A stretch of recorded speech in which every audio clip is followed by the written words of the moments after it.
back to another insightful and exciting episode of Me and My Health Up. I'm your host, Anthony Hartcher. I'm a clinical nutritionist and lifestyle medicine specialist. The purpose of this podcast is to enhance and enlighten your well-being. And today, I'm doing this just for you. As the year is coming to an end and we're starting a new year in 2024, I wanted to share this insightful episode on finding your purpose. And it ties in with setting New Year's resolutions. So yes, you're probably reflecting on 2023 and contemplating what went well, what didn't go quite so well or quite to plan. And then you're thinking about 2024. What do I want to get out of 2024? Because the years fly by. You've probably realized that they just zoom past you. And before you know it, the year's over. So it's time to reflect on how did 2023 go for you? I just want you to think about that. Did you achieve the goals you set out to achieve? Did you exceed your expectations in terms of what you could achieve in a year? Or did you underperform? And there's no failure in this. There's no success in this. It is just a feedback reflective mechanism that you're embracing here. So what you're doing is checking in with what you set out to achieve at the start of the year and saying, yes, did I achieve it or did I miss it? And then you reflect on what could go better next time. It's just a feedback mechanism to say, if you did not achieve your goals, that the goals were either unrealistic and you had a bit of a fantasy as to what you could achieve in a year. And we tend to overestimate what we can achieve in a year and underestimate what we can achieve in a decade. So let's get real for 2024 and set realistic goals. And I just wanted to touch on that failure and success. It is just a feedback mechanism. Both are. So failure is that you either set unrealistic goals or essentially you went down a path that probably wasn't the most efficient and resourceful way of achieving that goal. And in terms of success, well, you could have set too low of a goal and you overachieved it, or you could have worked really hard and achieved a really tough challenge, but it's just letting you know you're on the right course. You're heading in the right direction, because what we don't want to do is get ahead of ourselves and think I'm a hero. And then all of a sudden we get humbled from unexpected circumstances in the environment or someone around us. And it brings us back to being authentic. So we certainly just want to acknowledge that, yes, the year has been a good year. I've achieved my targets. I'm on track. I'm going to set some tough challenges for 2024. And I'm going to go after them. But I'm not going to get ahead of myself and start big noting myself and, super inflate my ego and distorting, how good I am. It's not helpful. It's best to stay on path and on focus and on task. When we get ahead of ourselves, we start to think, oh yeah, I've achieved it. And we start to depurpose ourselves and we start to lose our purpose and our focus and our drive because we start doing things of lower priority because we've made it. So let's talk about finding your purpose or setting realistic goals in 2024. And it really starts with your why and setting goals that are highest on your priority in terms of what's most important to you. And that's where I found typically where I've failed where I've got the feedback that, I set goals that really weren't aligned to who I am and what I wanted to achieve. And I remember back in my 20s, I went to a personal development course by Anthony Robbins and we did the fire walk and we had to set what we wanted to achieve in life. And I was, wanting to list a company and make lots of money, right? So I was just thinking, I want to find that startup and I want to make it big and list it. And that will be awesome. It would be the best. And it didn't really resonate with my heart. And hence I didn't take any action as a result of that personal development program. I took some action in terms of to get more educated in personal development. It started my journey around personal development, that course, because I realized how much I didn't know about myself and about life skills. And so I set about obtaining those life skills and learning more about myself and having a better understanding of myself. And it's been a lifelong journey of doing that. But when I set that goal back then about, I really wanted to list a company and how cool it would be. And, the firewalk symbolized me breaking through that limiting thought pattern. I was essentially, it didn't resonate with who I was and what I wanted to do. And I reflect back and I think, yeah, that's really what I got out of the course. Wasn't the fact that I set this big audacious goal of listing a company and, and making a lot of money and retiring and doing all those things. I realized that really just didn't resonate and I couldn't work out why. But it's since reflecting back, I've worked out why that didn't resonate with me, because it's not aligned to who I am. So at the time, I was very focused on health, but I had this underlying thought that, yeah, I could do health, but I couldn't see a career path in doing health. As you can see now and hear now that I've found a career path in health and well-being, and I love doing what I'm doing. No one needs to remind me to get up and do a podcast or to deliver content every week to my followers, my listeners, and my viewers, because I just is so internally driven from within. Whereas what I was chasing before when in my 20s around, starting that business and listing it on the stock exchange was someone else. I was chasing someone else's dreams, or I was comparing myself to other people that I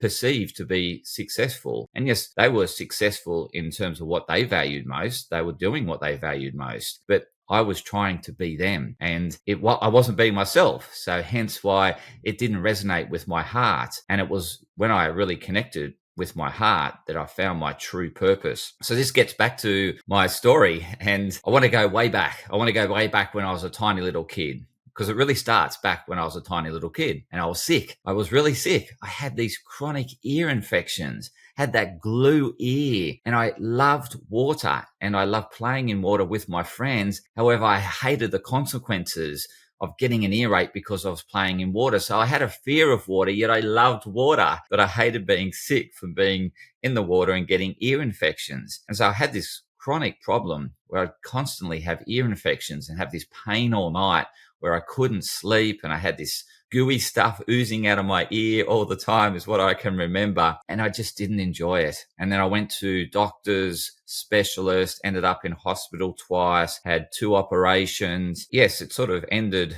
that really sick period. But I thought there was something more. There was something more that I needed to do about my health. And that something more was the empowerment side. Because when I went through the GPs, the specialists, I felt so disempowered. I felt that I had no control of my health. And so it drove a deep centered feeling from within that I wanted to empower myself. And so from that days of being sick as a 5-6-year-old kid, I then sought education around health. How can I be healthier?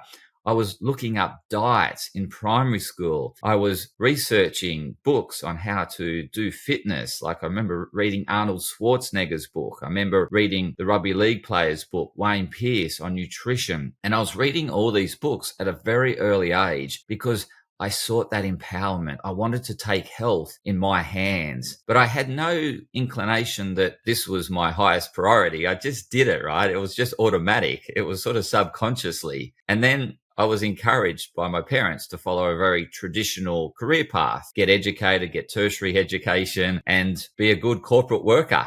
Do well, rise up in the corporate ladder, and then maybe have a family and then retire at the end of it. And so I started doing that. I did chemical engineering. I started to rise up the corporate ladder. But then as I was rising up the corporate ladder, as much as I was into my work, I enjoyed my work. I was making the most of it. I always looked for the brighter side of things. And there was something there about getting more money, getting more responsibility. And I still felt there was something missing. And then I was reflecting back. What I really liked about my work was helping clients and solve their problems. And I was thinking, I'm good at that. But what happened as I moved up the corporate ladder, I kept getting further removed from helping clients, and I was more working with the internal politics, and that drove me mental because I love being at the customer interface and solving their problems. But whilst I was on this career trajectory to rising up and ultimately get to the highest point I can, and that's a successful career, but it was, just not fulfilling. I got to a point where I was in New Zealand running the quarry and construction business, and it was great. I really enjoyed the autonomy and the responsibility and managing a team, leading a team, managing a P&L. It was great. And I loved all the Kiwis I met.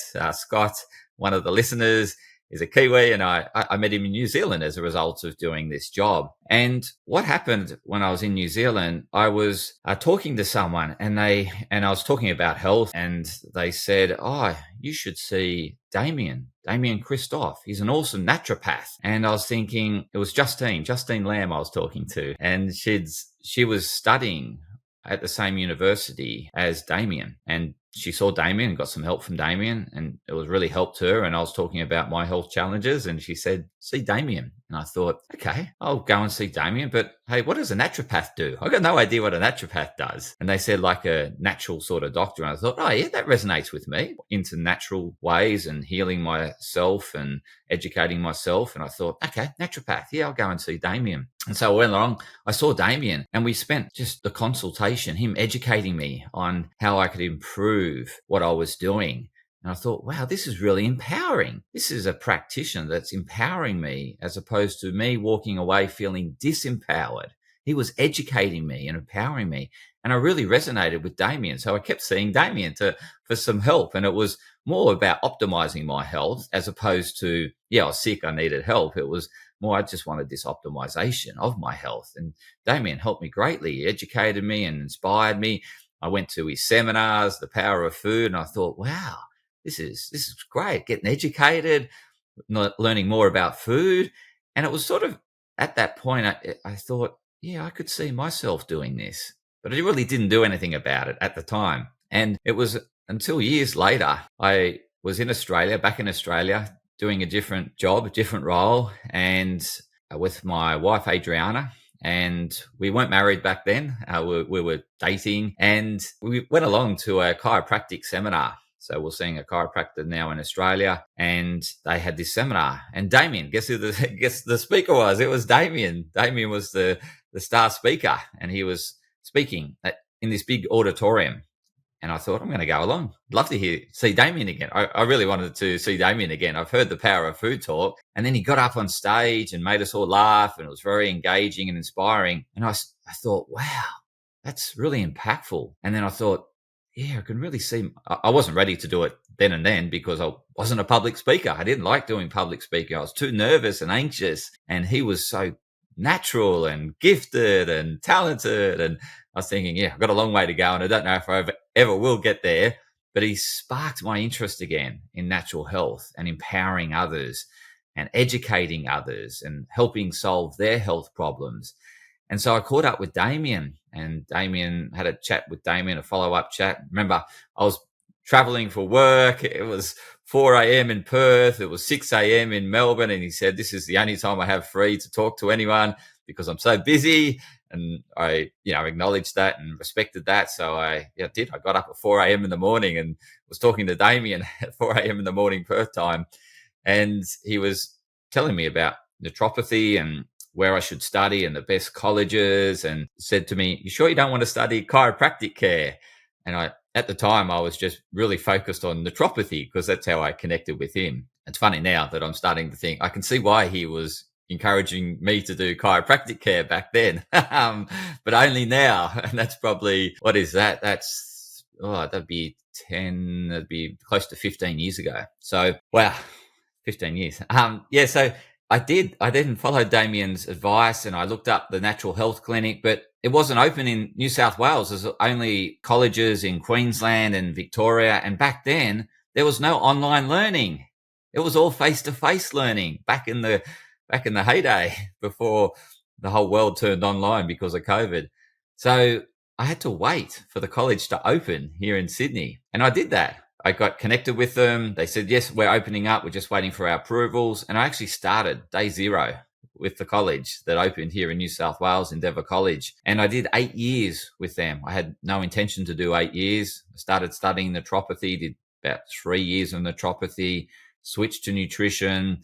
I did complementary medicine in the meantime, completed that, finished with nutrition, and I got really empowered over those 8 years of tertiary studies. And back then I started talking about my studies and started doing talks like Damian was doing for me in public libraries and at shared workspaces. And I was just taking my lectures and what I was learning whilst I was studying and sharing it with others. And I really loved doing it, even though it was a bit nerve-wracking. And I still couldn't build the confidence to do my own podcast because I was thinking, who would want to listen to me?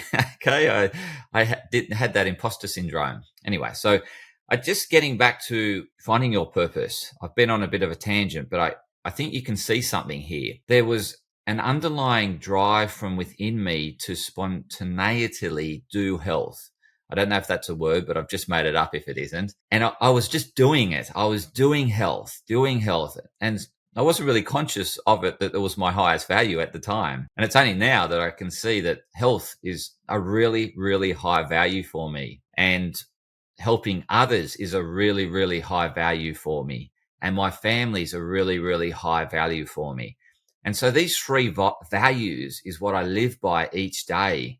And I've always make these my priority, these three things, and everything else is secondary to these top three priorities in my life.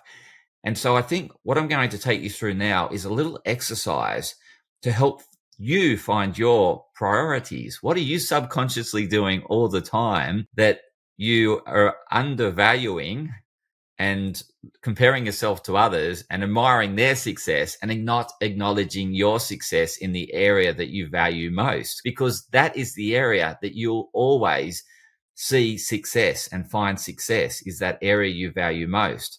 So I've had great health ever since I was a sick kid, and there's no turning back because I keep educating myself. I'm doing over 500 hours a year in terms of health education. And it doesn't require any extrinsic motivation. I just do it. I love it. I do it all the time and I can't get enough of it. So let's start there. I want you to write down now. And if you're listening, just to think about this, what is it that you're constantly educating yourself in, that you just always do? You're constantly looking for education in this area.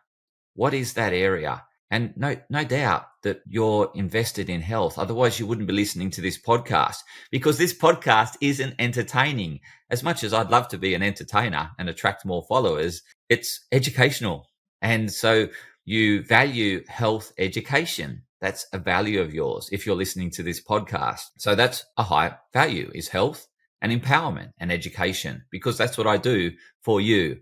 So that's a really high value. That's what you get educated. What else do you seek education on? What else are you constantly looking to empower yourself? Maybe it's in how to raise really healthy and thriving children. Maybe that's another area that you're constantly reading books or seeking education on. And so then, therefore, family is a high importance. And so you'd list family. Or you might be always looking to educate yourself around financial health, so financial wealth. And that could be you're looking, like you also listen to financial podcasts on how to invest money, how to budget, how to save, all those sort of things. So therefore, finances is important to you. But then also think, why is finances important to you? So then ask that secondary question as to, why is this important to you? Why is financial is it freedom? Is that what money brings to you? Freedom? So is it more finance education is the vehicle to having more freedom and to be able to choose what you do? Is that what you value more? Is it the freedom? But yeah, ask yourself, what does financial education do for you? So for me, it enables me to do what I do, because this podcast doesn't make money. So I obviously look to educate myself around investments in order to be able to sustain the time that I invest into the podcast, because the podcast is where I give free education around holistic health. However, it takes up a lot of time and I don't get paid to do it. So I seek empowerment around my finances, because I don't want to be just working for money. I want money working for me, and I want to be able to do what I love. And that helps by having the financial education. So yes, it's probably a fourth priority for me, is financial education. But it was depending on where you feel that you lack the most. Like when I lacked health the most as a kid, it drove my hierarchy of my values at the time. And it stayed there. It really stayed there, because I never wanted to go back to that sick point. So if you've had voids with, it could be a financial void, then finances now at this point in time could be really a high priority for you. So for me, it is because I've got a mortgage and interest rates have been rising rapidly. And so I'm thinking, well, we need to be able to pay these rapidly rising interest rates. And so what I've been doing is working even harder than I normally do to make sure that I bring in more money to pay off the interest rates. And so finances has probably crept up higher on my values because it's really important that I have a roof over my head for my family. So that has crept up. And it's because of the circumstances, because of the rising interest rates. I've really focused on, coming off fixed rates and going on to variable, then I'm going to have to do something about that. And so it's bringing in more income, and I've also been cutting costs. So I've been looking at where I can cut costs. And so recently I put my gym membership on hold. I love going to the gym.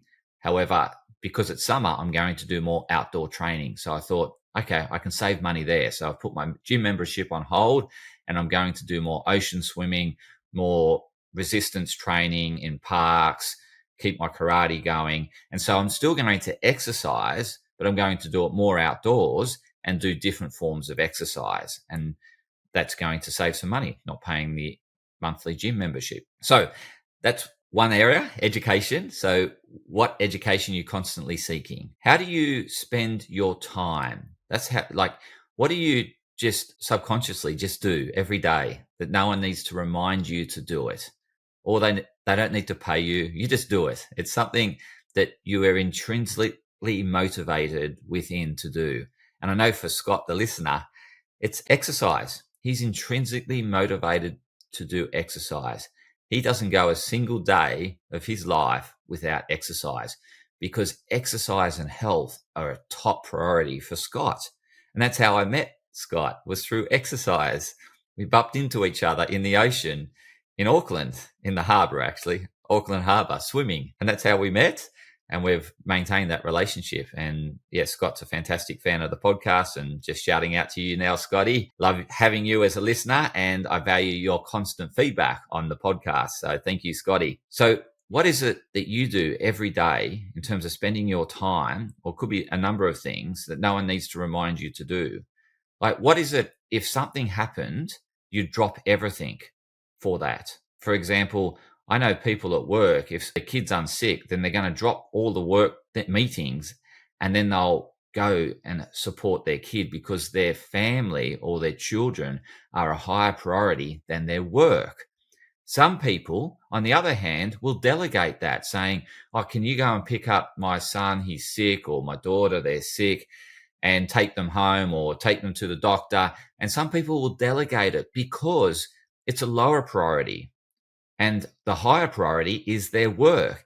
And there's no wrongs or rights. It's just who the person is. It's what intrinsically drives them. It's what their purpose is. And so that person finds huge purpose in their career, and their family could be secondary, but there's no judgment towards that because that's just who they are. We need to respect each other for who we are. If everyone was living by what's most important to them, and they also respected other people's values and understood that they had a different hierarchy of values, and we didn't judge them and said, oh, you should be doing health, or you should be prioritizing your family over your work, if then would have greater respect for one another. That way we wouldn't be looking down on other people. Or on the other hand, we also wouldn't be looking up to people. We'll see everyone as equal. And imagine that, when we're seeing everyone around us as equal and we have total and utter respect for everyone around us. How fantastic that would be. So let's get back to, what is it that you're constantly spending your time doing that no one needs to remind you to do? How do you fill your space is the next question. How do you fill your space around you? So what do I mean by that? What's constantly within a meter of you, within a hand, within a arm's length of you? So for me, most of the time I've got a computer. And why? So you got to ask that secondary question, because it's not the computer that I'm connected to. It's what I can do on the computer. So the computer enables me to do this podcast. It enables me to enhance and enlighten your well-being, which is my mission. And so having the computer near me enables me to stay connected with you, help my clients, help my followers, educate, empower, and it also I do my education on my phone or on my computer. So my computer and phone are always close to me, and the reason why is because I stay in contact with my family via my phone. I use the computer to record these podcasts and also to help my clients, support my clients, and to do webinars for my corporate clients. So that's why the computer is important to me. I don't like computers otherwise. I'd much rather be exercising or adventuring outside than in front of a computer. But because I value health and also value empowering others' health, your health, they're two top high priorities for me. Hence why the computer and phone occupy that space close to me. Okay. What else occupies my space? Well, my children and my wife, my family are occupying that meter space. And so they're really high value and high importance to me. So that's pretty much my top three. So what are your top three items that occupy your space, and why do you have them around you? What do they enable you to do, or how does it fulfill you? It's the same with time, how you spend your time. What are you doing, and what is it specifically that you're doing? Is it that you're exercising? What is it about exercise that's important to you? Is it because you value your health, or is it a particular sport that's of really high value to you? Or is it that you exercise because of the social side of things and the health? So maybe you're doing two values. You're combining two high priorities at once.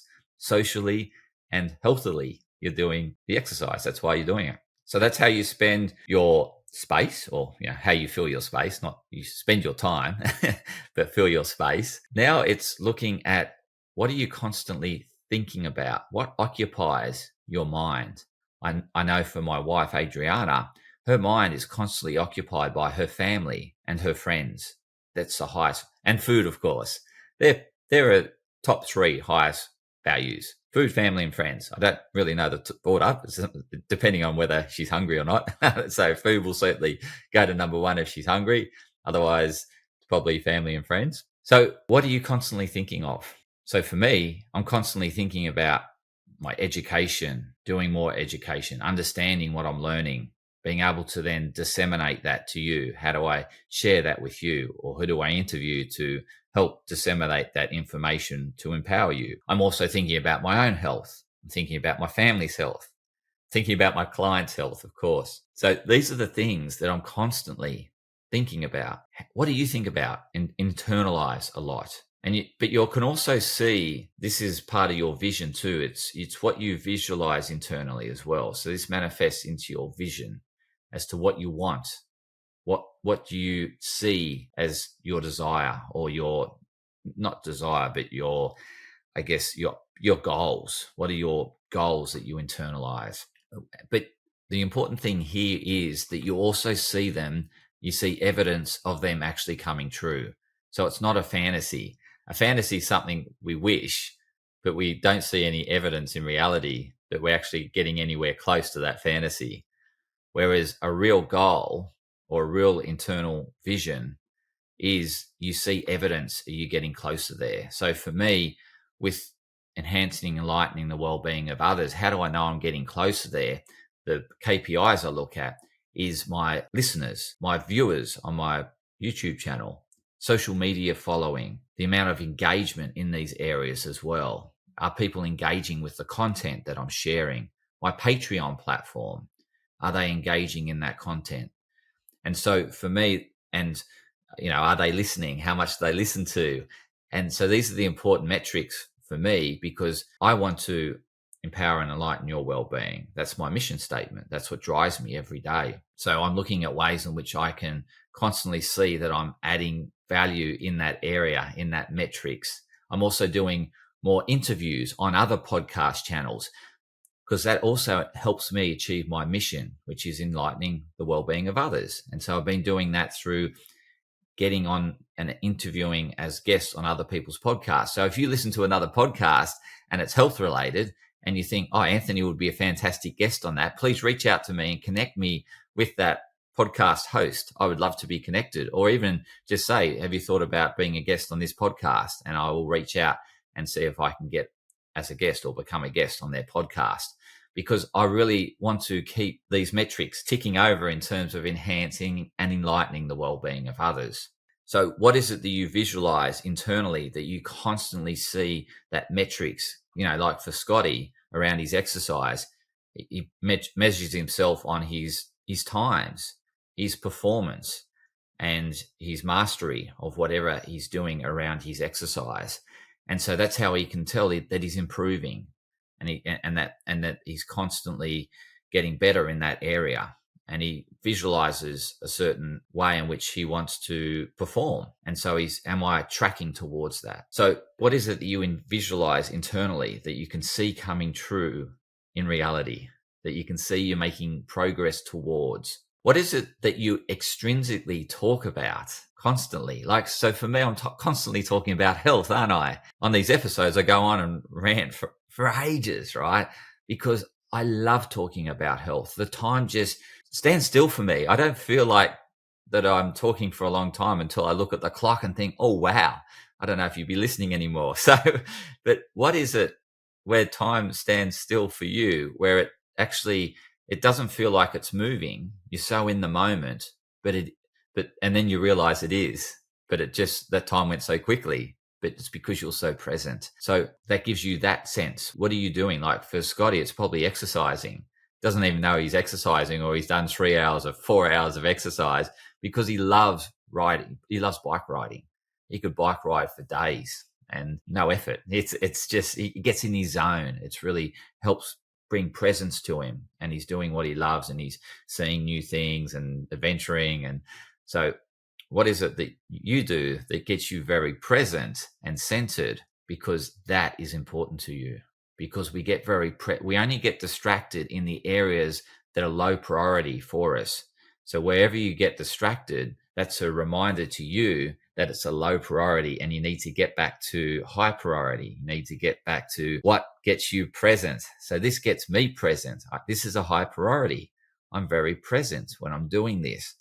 But when I'm driving a car or I'm doing something else that's of a low priority, so for example, if there's people going to a pub and just drinking lots of alcohol, that doesn't really spin my wheels, because I don't drink. I don't like that sort of drunk talk, or, for me, I like having deep conversations. Yeah, some deep conversations can come from alcohol, but they're probably more people getting their emotions out. It's probably more therapy, but I like the deep conversations where talking philosophy or, just deep understanding of life and the meaning of life and all those sort of philosophical conversations. That's what I really like doing. And so what is it that you constantly like talking about, that you become an extrovert? People can't shut you up, or you guide conversation into that area because you like talking about it. Or if someone raises the topic, you spark up and they can't shut you up. So what is it, those topics that you love talking about? Because they're really important to you, because it's how you externalize it. You put it out into the world. I'm putting out my health education to the world through this podcast. And so that's what I like talking about all the time, is health. I like empowering others in their health and well-being. So what is it that you externalize? Where do you spend your money? So what do you spend your money on? So recently I brought another microphone for my podcast. So I spend money on my audio-visual equipment because it enables me to deliver good quality content. So I'm always looking to up the quality of my content to you, because it's important to me. So where are you spending money, and why are you spending it in that area? The other area I spend money is on my health. So I spend money on supplements. I spend money on doing fitness training, in terms of karate, and formerly it was the gym membership, but I'm saving money there and, doing some other variations of exercise that I don't have to pay money on. But where are you spending your money? And it's generally we focus our money on in spending in areas. Like some people will buy a lot of clothes. And why do they buy a lot of clothes? Because their physical appearance is important to them. They value their physical appearance. So I don't spend money on clothes. I buy a few work shirts because I want to look professional, but I don't really value clothes, yes, I want to look professional, but I do that because it enables me to, I guess, it builds credibility, helps me look like I know what I'm talking about. If I dress like a dag, and you can imagine you'd sort of be questioning, is this person educated? But you get it, man, it's just perceptions. So where are you spending your money? So think about where you spend your money. So if I'm not spending my money on my education or on my business, then I'm spending it on my children, on my wife. So there are other areas that are important to me. So where else are you spending money?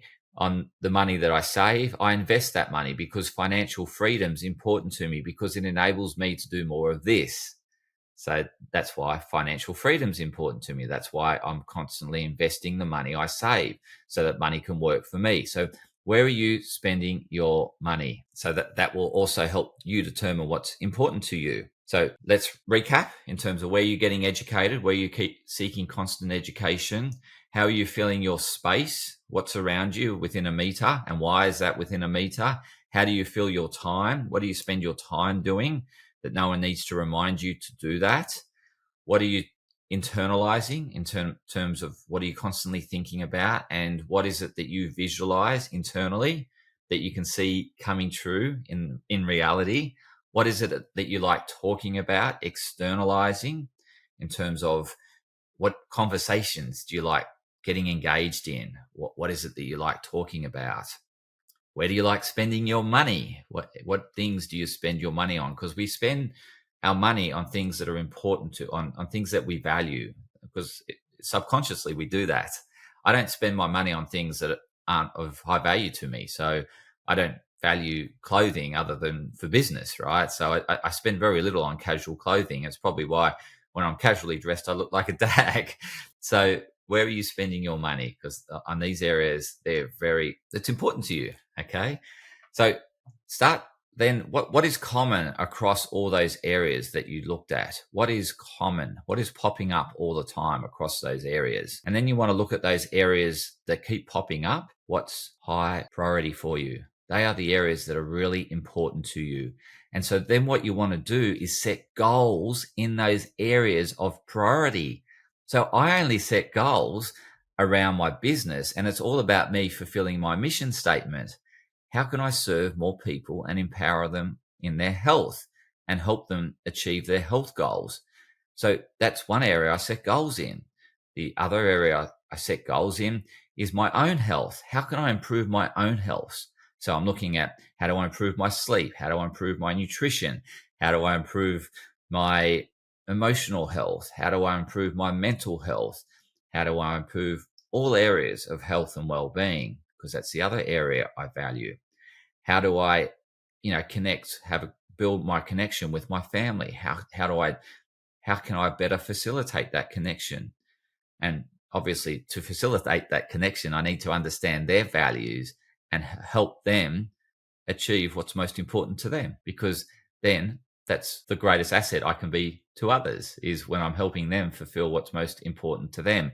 And it's probably why you continue to listen to this podcast, because I'm adding some sort of value. You value health, and I'm helping you fulfill one of your values, and hence why you follow me or listen to me. Otherwise you wouldn't bother. If you didn't value your health, you wouldn't be tuning into this podcast. So I want you to start thinking about setting objectives for the new year in these areas of priority. Don't worry about setting objectives anywhere else. And particularly looking, thinking, like if you don't value your physical appearance, then you're going to be doing things that are most important to you. And they could be socializing. They could be hanging out with friends. So you're always going to value that, as opposed to worrying about how you're looking or about your physique or something like that. So again, if you want to improve your health and it's not a high priority, then what you can do is link health to what's most important to you. So how does health help you better socialize? Well, you're not carrying viruses and you're not infecting your friends. And so by being healthy and maintaining your health, it enables you to spend more time with your friends, more quality time with your friends. And so that's one way in which health is linked to you fulfilling what's most important to you if you value socializing, but not so much your health? How does health help you achieve your other areas that are important to you?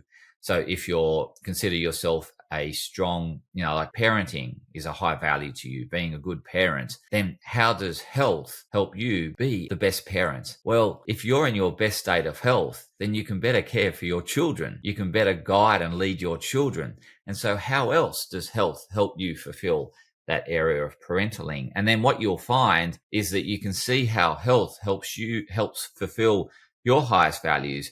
And then you'll have a drive to do health because you can see that direct linkage. And it's the same with work. What you want to do is reconnect with why did you ever start with that organization? It helped fulfill some values. No one works for an organization that doesn't fulfill their values or fulfill some of their values.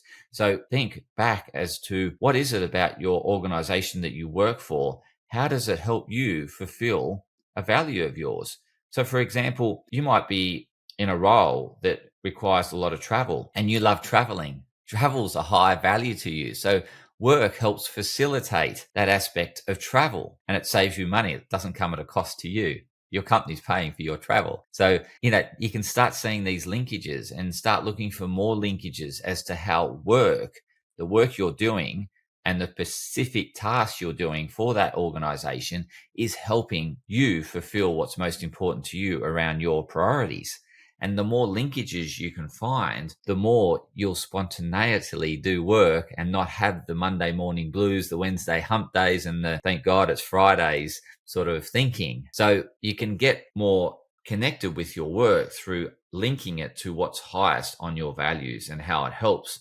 And for some people, it can just be the connection, because the thing I missed about my previous corporate role was the people. I really enjoyed the people I worked with, and I missed those. That was sort of the thing that I missed. But I don't. Well, and also having that consistent income, is something I sort of started to miss initially. But obviously now, as I'm more established, that's less of a void. So it can be the social aspect of it, that you're surrounded by people that you like hanging out with and you have a good time at work. So it could be that it helps fulfill that sense of meaning and purpose, that you're working together with a team that you like working with and you've got a common purpose, a common goal to achieve with that team. And so that can be very fulfilling. Or it could be what your organization does for society that's very fulfilling to you. It makes a difference. And all organizations make a difference. They're all filling a need in society.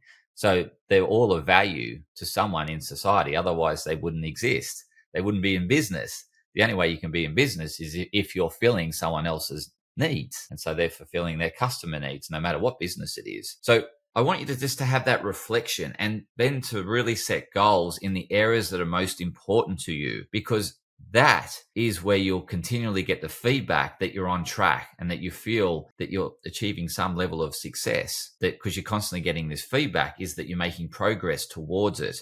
So at the start of 2023, I set a goal that I wanted to do more group education because I wanted to have more reach to people. And I did. I pretty much spent most of the year doing webinars, doing live events, educating groups, empowering more people. And so I did. I set about that at the start of the year, and I was doing that throughout the year. I also set a goal, and I mentioned it earlier, is that I wanted to be a guest on other people's podcasts so that I could help more people. And I did. I saw that coming true and manifesting throughout the year. I also wanted to grow my YouTube following, because that's another way in which I can leverage these podcast recordings, because I video them. So they're also available on YouTube. And I also have my webinars on YouTube. And so I wanted to build that following, and that following on YouTube's been growing, and the viewingship is growing on YouTube. So I'm reaching more ears, and more people are seeing me through all these different mediums. I also introduced another social media channel, Pinterest. So I'm on Pinterest now because I know there's 400 million people on Pinterest. That's another whole market that I can connect with. Even a portion of that is just me enhancing and enlightening the well-being of more people. And that's my mission. So that's what I'm going to set out to achieve next year, is how can I do this to another level? how can I get reach to more people? And I'm thinking of a TED Talk. So I'm thinking maybe I'll do a TED Talk. That will give me more reach and more, connect with another, the TED Talk watchers and viewers and whatnot. So I'm looking at doing that in 2024. So watch this space. And I'm also going to be inviting more inspiring and insightful guests. Not that you've had lots of awesome guests, but I'm going to continue to find them for you in 2024, and particularly around quantum health, because that's an area that I got onto probably around the middle of this year, I think it was. And I've been educating myself in quantum health. So it's getting below the molecular level down to the subatomic level and understanding health from that perspective. And I'm finding that amazing. So I expect a lot more around quantum health, quantum healing in terms of 2024 guests. So I have an episode that you may have heard, and it is on light. It's on light therapy. And that is the start of my, series on quantum healing. And that was with Nathan Siles. So listen to that. It was released on the 12th of December. So it's a recent episode. So go and tune into that and start inspiring yourself around understanding this healing at a quantum level. It's amazing. And I'm also here for you in 2024. If you want more assistance in terms of finding that purpose, or be able to, understand your values and then set goals around what you value most, please reach out to me. I'd love to be of assistance and helping you find your purpose and get on track, or get back on track, and then help establish you so that you set meaningful goals and KPIs of which you can measure whether you're on track throughout the year. So reach out to me if you're wanting some support for 2024. I'd love to be of service. And I'd also like to take this opportunity to thank all the people that have listened to the podcast in 2023 and continue to listen to the podcast.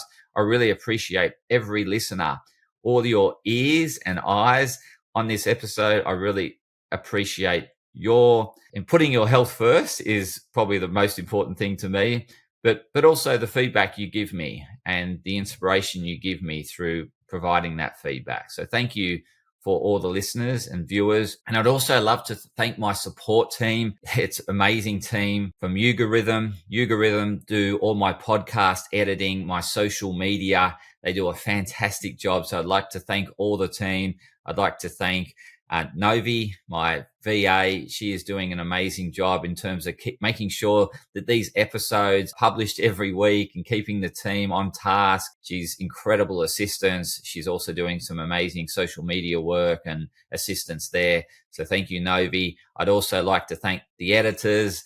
So Enzo, I'd like to thank Kevin. You're amazing in terms of your podcast editing, audio and visual. I really appreciate it. The reels you produce for social media. And Agatha, I'd like to thank you for choosing those timestamps for the reels and also making the social media work so seamlessly. I really appreciate it. Your work, Agatha. I'd also like to thank Yuri, who's the head of Yuga Rhythm. You've been amazing in terms of just connecting me with the right people to help grow my business.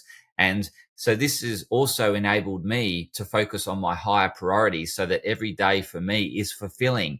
So I don't do these, like editing is a low priority for me, but Sir Enzo and Sir Kevin love doing it.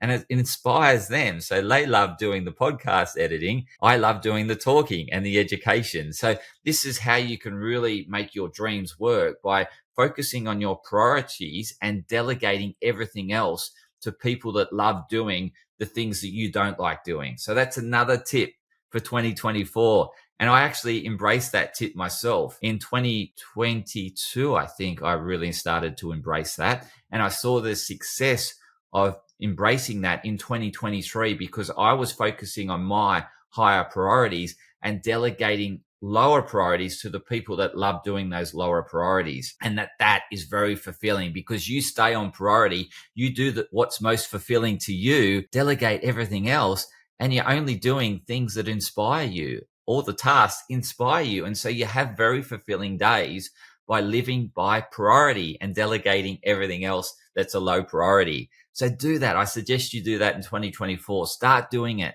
Start delegating those low priorities and stick to priority. And if you need help in order to find those priorities, reach out to me. I'd love to be of assistance, and have a fantastic 2024. Look forward to bringing more insightful episodes to you on Me and My Health Up. And please reach out and give feedback throughout the year. I'd love to hear from you. Thank you.